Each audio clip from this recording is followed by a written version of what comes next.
Assalamualaikum warahmatullahi wabarakatuh. Selamat pagi anak-anak. Waalaikumsalam warahmatullahi wabarakatuh. Pagi, Bu. Baik. Gimana nih kabar kalian selama seminggu ke depan ini? Seminggu pas Lebaran, kalian ngapain aja nih aktivitasnya? Liburan, Bu. Sama saudara, Bu. Sama saudara-saudara. Semoga kalian tetap dalam keadaan sehat dan tetap semangat belajar. Baik, sebelum kita masuk pada pembelajaran hari ini, alangkah baiknya kita berdoa terlebih dahulu. Ada yang mau mimpin doa? Saya boleh, Bu. Oke, baik Ulfa. Silakan. Ya, baik teman-teman semua. Sebelum kita memulai pembelajaran hari ini, alangkah baiknya kita berdoa. Berdoa menurut kepercayaan dan agamanya masing-masing. Berdoa dimulai.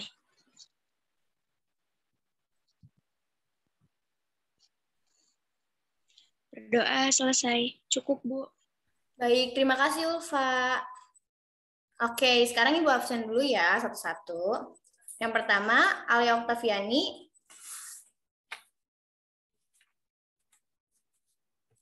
Alia Oktaviani hadir gak nih?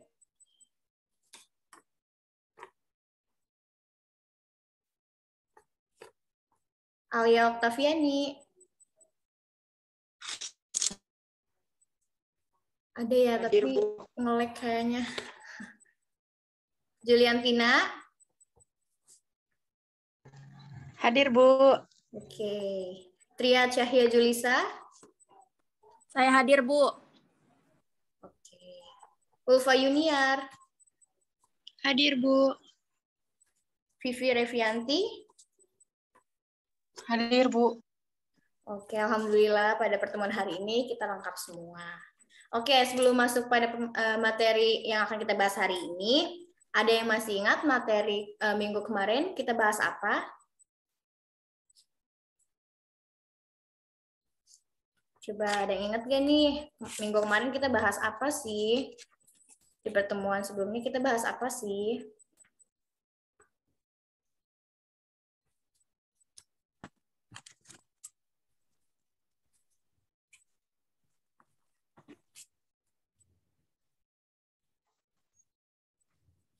Saya, Bu. Ya, Alia. Coba apa tuh minggu kemarin kita bahas apa? Ya, minggu kemarin itu kita membahas mengenai struktur politik negara Indonesia terjadi dari dua kekuatan, Bu. Yaitu suprastruktur adalah mesin politik resmi di suatu negara dan penggerak politik yang bersifat normal. Lalu ada infrastruktur, merupakan kelompok kekuatan politik dalam masyarakat yang turut berpartisipasi secara aktif. Mungkin dari saya segitu, Bu. Terima kasih. Betul, ya. Minggu kemarin kita membahas mengenai suprastruktural dan infrastruktur sistem politik Indonesia, di mana di dalamnya juga ada organisasi-organisasi yang termasuk ke dalam infrastruktur politik. Oke, pada pertemuan kali ini, materi yang akan kita bahas mengenai mensintesiskan isi alinea dan pokok pikiran yang terkandung dalam pembukaan Undang-Undang Dasar 1945. Sebentar ya, Ibu share screen dulu.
Oke, pada pertemuan kali ini kita akan membahas mengenai mensintesiskan isi alinea dan pokok pikiran yang terkandung dalam pembukaan Undang-Undang Dasar 1945.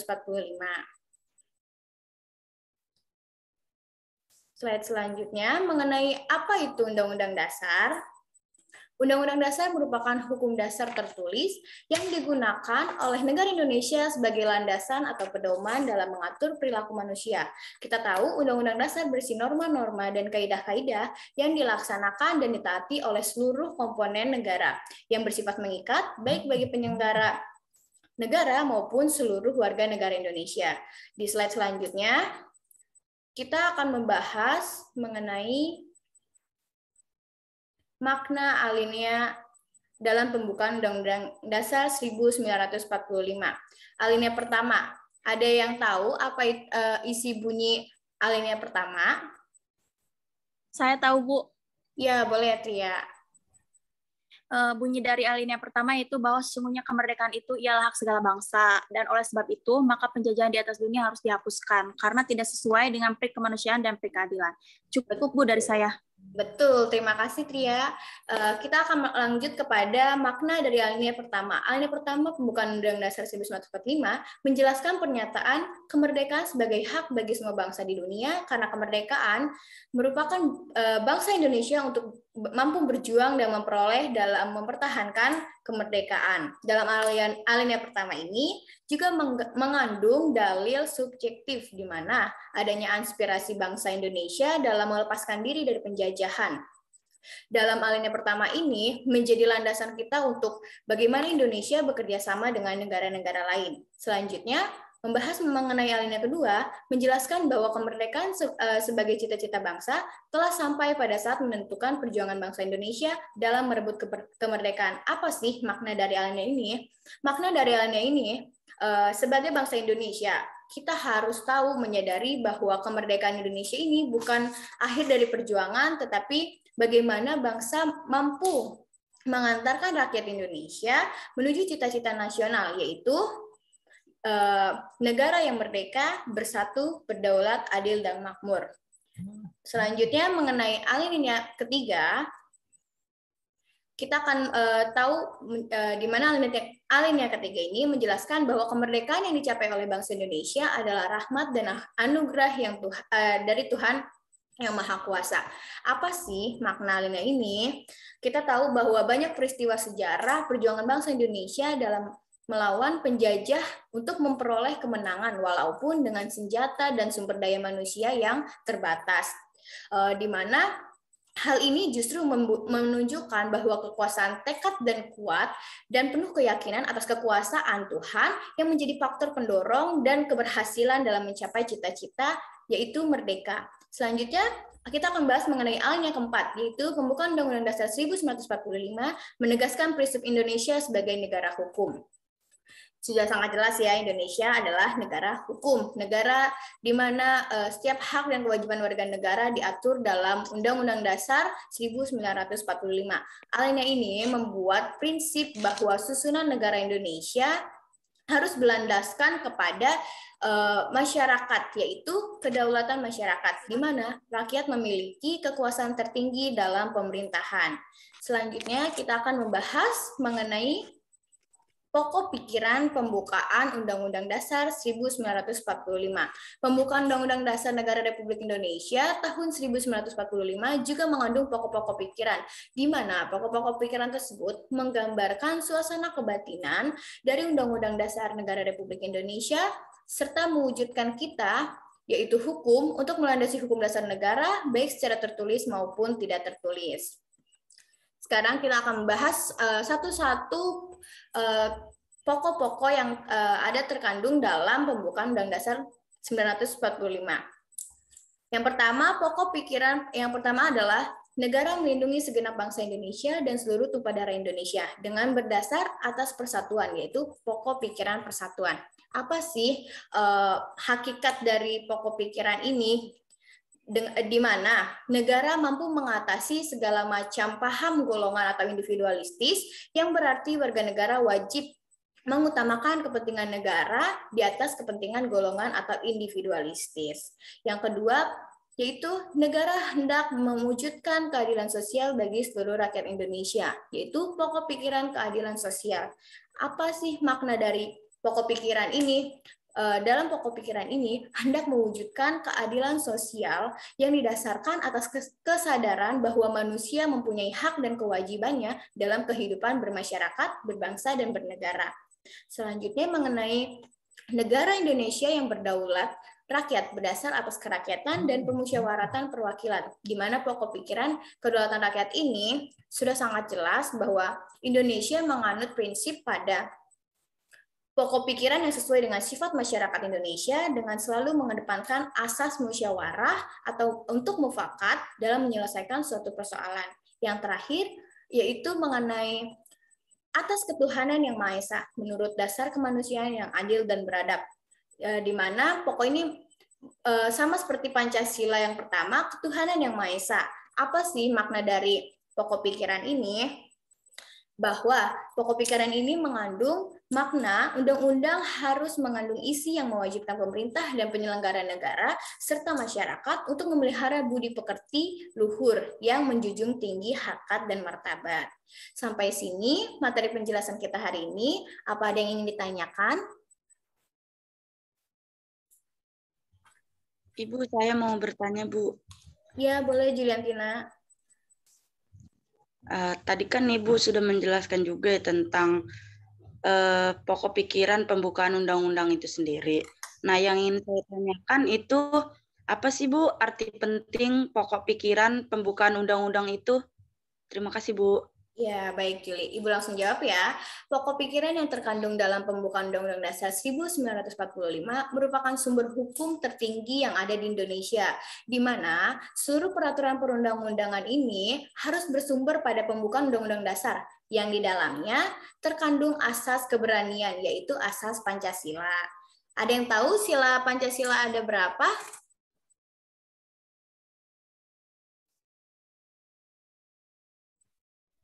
Ada 5, Bu.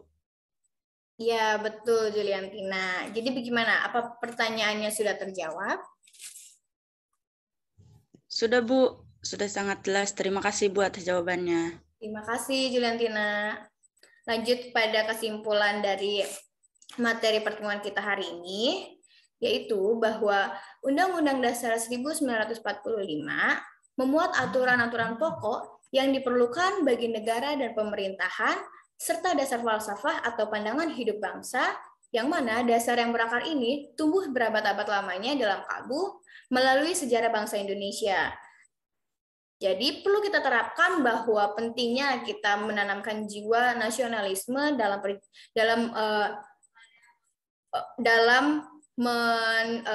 mengingat jasa-jasa para pahlawan yang telah mendahului kita untuk melawan para penjajah dan sampai pada kemerdekaan.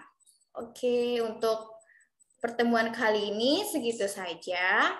Untuk minggu ini tidak ada tugas dulu ya anak-anak.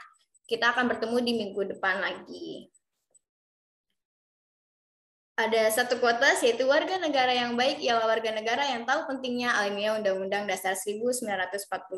Kalau kalian ingin baca lebih lagi penjelasan dari materi-materi yang Ibu sampaikan tadi, kalian bisa masuk ke web ini ya anak-anak. Baik, Bu. Oke. Untuk materi pertemuan kali ini Ibu cukupkan.